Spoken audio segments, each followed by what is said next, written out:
اسلام یہ بھی گوارا نہیں کرتا کہ میرا ماننے والا کسی غیر کی طرف نظر اٹھا کے دیکھے۔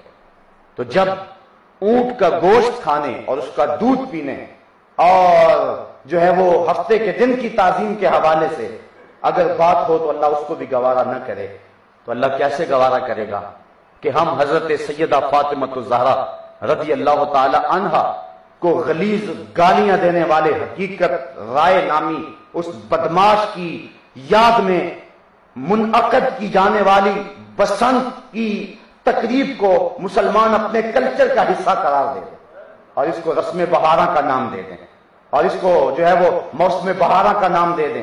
صاحبو، اگر شراب کی بوتل پہ روح افزا کا لیبل لگا لیں تو کیا اس کی ماہیت بدل جائے گی؟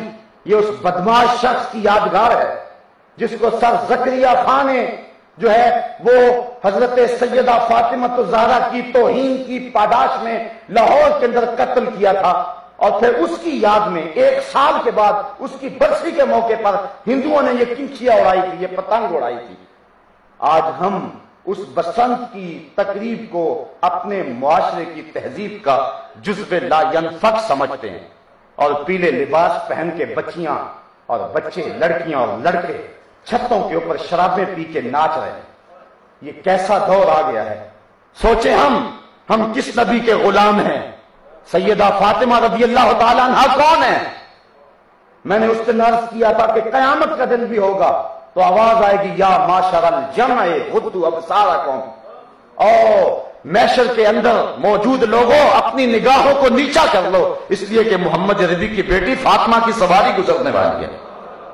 تو جو اس خاتون جنت کو گالیاں دے تو اس کی جو یاد منائے، چلو ذہن میں نہ صحیح، جب بتا دیا جائے کہ جناب یہ اس کی یاد ہے اور پھر بھی کوئی مصر ہو تو وہ اپنا انجام خود سوچ لے وہ کس جگہ پہ کھڑا ہے۔ تو اسلام نے ہمیں ان رسوم کو اور اس کلچر اور اس طرح کی تہذیب کو اپنانے سے روکا ہے۔ تمہاری تہذیب کسی علاقے سے نہیں پھوٹتی، یہ جملے غور کر کے سنیے گا۔ تمہاری